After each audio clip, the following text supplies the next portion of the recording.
Hi guys, welcome back to my channel. तो आज इस वीडियो में मैं आपको बैंक रिकंसिलिएशन स्टेटमेंट का प्रैक्टिकल क्वेश्चन नंबर 1 सॉल्व करके बताऊंगा। तो अगर आप मेरे चैनल पर नए हो तो चैनल को सब्सक्राइब कर देना और साइड में एक बेल आइकन है वो भी दबा देना, जिससे कि मेरे नई वीडियोस के नोटिफिकेशंस आप सभी को मिलते रहे। तो चलिए मैं स्टार्ट करता हूँ सॉल्व करना प्रैक्टिकल क्वेश्चन नंबर 1। यह आपको दिया 31 दिसंबर the cash book of a firm showed balance of 60,000 debit balance.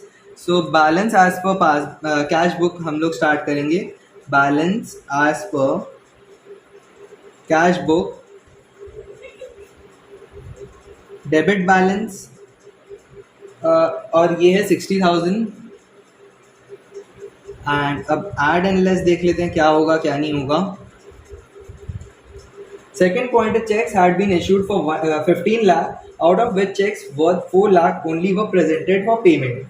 अब सिर्फ 4 लाख पेमेंट के लिए दिया गया, लेकिन जो 11 लाख का है वो नहीं दिया गया, लेकिन चेक्स इश्यूड हो गए हैं जिससे कि कैश बुक कम हो चुका है। सो हमें क्या करना होगा, ऐड करना होगा। तो हम ऐड करेंगे cheques issued but not presented for payment 11 lakh. So हमारे यहाँ एंट्री होगा cheque issued but not presented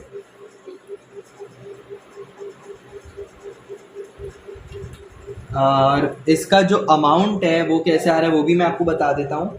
ये आपका 15 लाख के लिए इशू हुआ था, लेकिन 4 लाख ही प्रेजेंट हुआ है। सो 11 लाख आपका यहाँ अमाउंट हो गया। अगले एंट्री पे चलते हैं। Cheque worth 11,40,000 were deposited in the bank on 20th December but had not been credited by the bank. In addition to this, one check for 5 lakh was entered in the cash book on 30th December but was banked on 3rd January. सो इस point में आपको दो चीज़ करना है। एक तो आपका हो गया चेक्स वर्थ 11,40,000 जो डिपॉजिट हो उसका, और एक है वन चेक फॉर 5 लाख वाला। ये दो पॉइंट का आपको एंट्री पास करना है। तो सबसे पहले मैं 11,40,000 वाला कर देता हूँ।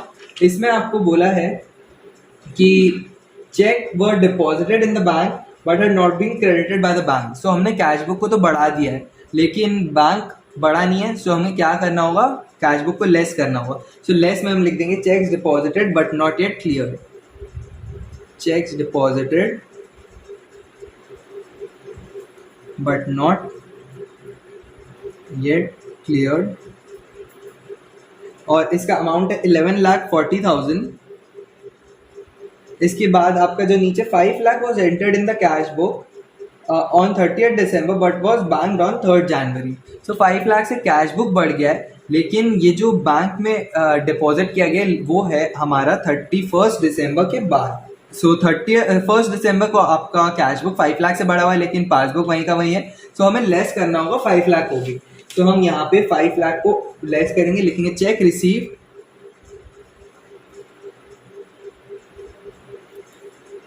But not yet banked 5 lakh rupees. So एक ही पॉइंट में आपको दो एंट्रीज मिल गए, इस चीज का ध्यान रखना है आपको। अब चलते हैं अगले पॉइंट पे, नंबर 4। यहाँ आपको दिया a cheque from Sujan for 4 lakh was deposited in the bank on 26 December but was dishonoured and the advice was received on 2nd January। So यहाँ पे जो डिसऑनर हुआ है वो 26 दिसंबर को ही हो गया, लेकिन उसका जो एडवाइस है वो 2nd January को मिला है। सो आपका जो कैश बुक है वो तो 4 लाख से बड़ा हुआ ही है। सो हमें क्या करना होगा, उसे लेस करना होगा। सो हम लेस में लिखेंगे कि cheque dishonoured by the bank but the entry not passed in cash book. So हम यहाँ लिखेंगे cheque dishonoured but not recorded in cash book 4 lakh rupees. चलते नेक्स्ट एंट्री पे। नेक्स्ट एंट्री में आपको दिया है passbook showed bank charges of 2,000 debited by the bank. अब 2,000 डेबिट किया गया, लेस हो गया पासबुक। अब कैश बुक को भी लेस करना होगा। सो लेस में हम लिखेंगे बैंक चार्जेस 2,000 रुपीज। सो ये सिंपल था। चलते हैं आगे। आगे आपको दिया one of the debtors deposited और sum of 5 lakh in the bank account of the firm but the intimation in this respect was received from the bank on 2nd January।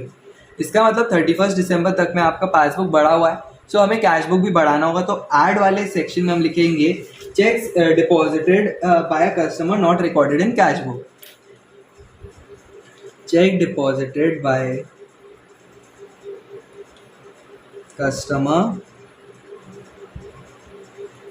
not recorded in cash book.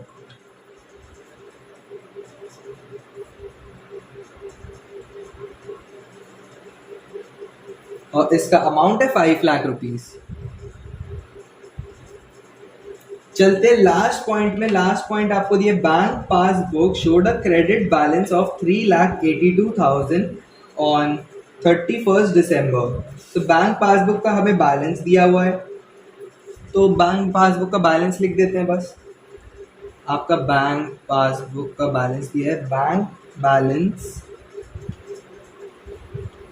As per passbook 3,82,000। अब इसको total कर लेते हैं और देख लेते हैं सही है कि नहीं हमारा एंट्रीज। तो यहाँ पे आपका आ रहा है 16 लाख। 16 लाख में हम ऐड करेंगे 60,000, सो ये हो जाएगा 16,60,000। उसके बाद इसको ऐड कर लेते हैं टोटल, तो 11,40,000, ये 5 लाख, 9 लाख एंड 2,000, ये हो जाता है आपका 20,42,000। ये लेस होगा। सो हमारा जो balance as per cash book debit था वो ऐड करने के बाद आ रहा था 16,60,000 और फिर 20,42,000 लेस होगा उसमें से, तो हमारा बैलेंस जो आ रहा है वो है 3,82,000, लेकिन ये नेगेटिव है। सो आपका नेगेटिव बैलेंस आ रहा है 3,82,000। So bank balance as per passbook जो है वो क्रेडिट नहीं होगा, वो डेबिट होगा। ये डेबिट है। यहाँ हमने स्टार्ट किया था bank balance as per cash book जो डेबिट बैलेंस है, और हमारा जब एंड में देख रहे हैं तो bank balance as per passbook हमारा डेबिट बैलेंस आ रहा है 3,82,000 का। सो ये हमारा आंसर है प्रैक्टिकल क्वेश्चन नंबर 1 का। यहाँ पे खत्म होता है प्रैक्टिकल क्वेश्चन नंबर 1। अगर आपको इसमें कोई भी डाउट हो तो मुझे कमेंट सेक्शन में कमेंट करके ज़रूर पूछना। अगर आपको वीडियो अच्छी लगे तो वीडियो को लाइक करना। मेरे चैनल को अभी तक सब्सक्राइब नहीं किया तो सब्सक्राइब जरूर कर देना। मिलता हूँ आपसे अगले वीडियो में। Bye guys.